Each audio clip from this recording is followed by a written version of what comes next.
Bon, an yalla fen nin kuma wula nin kuma perepere tige ku fenke nin ba ke kam min fo ko an ko mogo munun be fama dogoya u be fama na ni min bari kan ko kawarju baraw bero ko jamana kono jamana ko ka munun ba fe u fana sunna mogo de pulu be sage kawarju chogodi ibe se ka ke sunna kono kawari jogo be yi lake ni ye kawarju ka tabulo ke be ke kawarju bara be sabati boloke sunna mogo be fana te sunna ka haqiqa kawo iye sunna mina yoro mi sunna munu bubule sunna mina yoro la me yoro min ninna sunna bon tabulo bila ka kawarju bara taw ba fo kawarju bara bi boloke ninte mane haju sunna kono man haju salafu ninta kono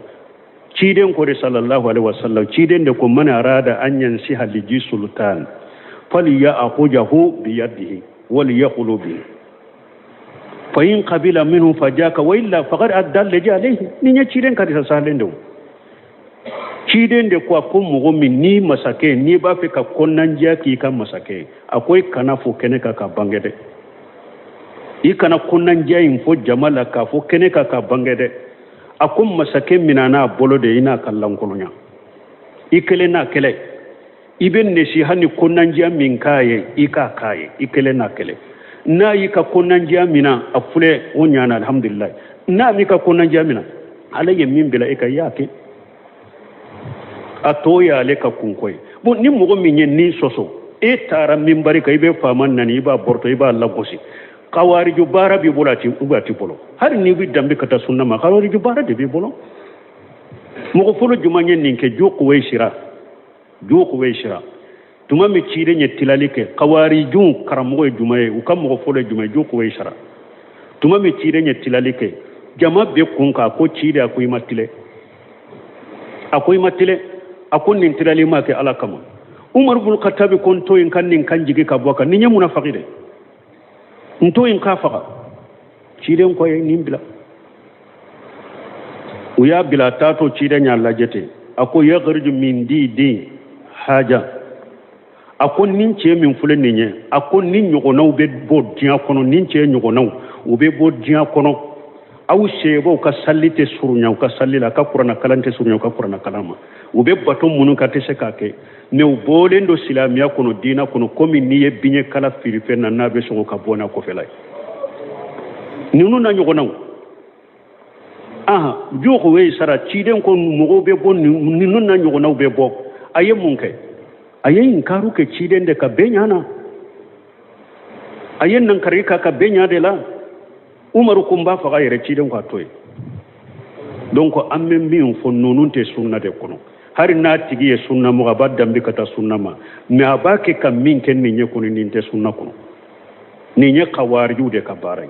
hari ni awun tese ka fo are yere ma jati ko karasa ye kawarju bara ko ni babolo parce que nyode fo karasa e bora sunna kono e bora salafiyala e ye bidia mo karasa e kafiriye nko kadi ni doni ke baga sabatile undo boke anta yede ni karamo baw ni doni ke ko mo mi bidia mo amba fu ye bidia mo ni ko mo mi nye kafiri amba fu ye kafiri nu ko mo mi nye mushrike amba fu ye mushrike nu ko mo mi nye khawariju ye anyo sabele nye doni ke baga sabatile muftu ya fo karasa min fule ni yobe karasa ko khawariju do amba fu ma khawariju parce que on te kiritige doni ke bago ni muftu de be kiritige ni khadiu na nyin yu ka kitabu kono ko mogo ma khawariju amba fu tige khawariju mais nyamoye on te sika kiritige mogo kanye kalande unde ni ya ye khawariju bara bi bolo amba fo ni nya khawariju bara de mais ki juje ki kiti ki fo ko karasa khawariju ne de bara toye ma fo mogo wore ne de bara toye kalande bara toye o ye karamogo bawde ka bara ani muftiw hari cheikh amri madi gali yode fo tuma ma ka kalande ndo tara fo ko bakare abu jeydi ko cheikh arabi madi gali ko ye bidiya mogo aye kalande ndo ya ko sobe ka ge ka bo ka majlisila akwa ka kalande umbema nkana ni nyen ka majlisila tuguni ewa na ye kuma fo ko ne ya fo akana minare galon tigelado bakara abu jeydi ne ma ke bidiya mogo de nete kiri mogo ka ko ye bidiya mogo seminu nununi bombaji nunu de be kiri ke mogo ka me nete ma fuye ko bakara abu jeydi ma ka bidiya mogo ya fuye itara galon danna aye kalande nge akwa kanana ka majlisi la pew akwa lete kiri mogo kade ako karamɔgɔ baw de bɛ kiiri kɛ mɔgɔ ka karasa ye bida mɔgɔ komi Useyiminu ni Bumbaz mais ale t'o ye donc an bɛ min fɔ mɔgɔ o mɔgɔ bɛ minbariw de kan n'u bɛ faama nani u b'u bɔrɔtɔ réseaux sociaux de kawariju baara de ciden ka Ɲamaru Kante sunnamɔgɔ ka Ɲamaru Kante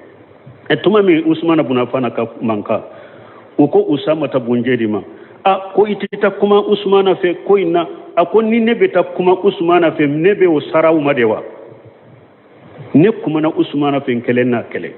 ne ka taa kuma Usmana fɛ jama la o ye fitina dɔ de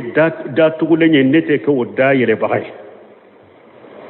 ka taa jɔ faama ka bɛɛ ɲana ko i b'a dɔgɔya i bɛ kuma fɛ a ko o ye fitina datugulen de ale tɛ kɛ o fitina da yɛlɛbaga ye ne kumana Usmana fɛ kɛlɛ n'a kɛlɛ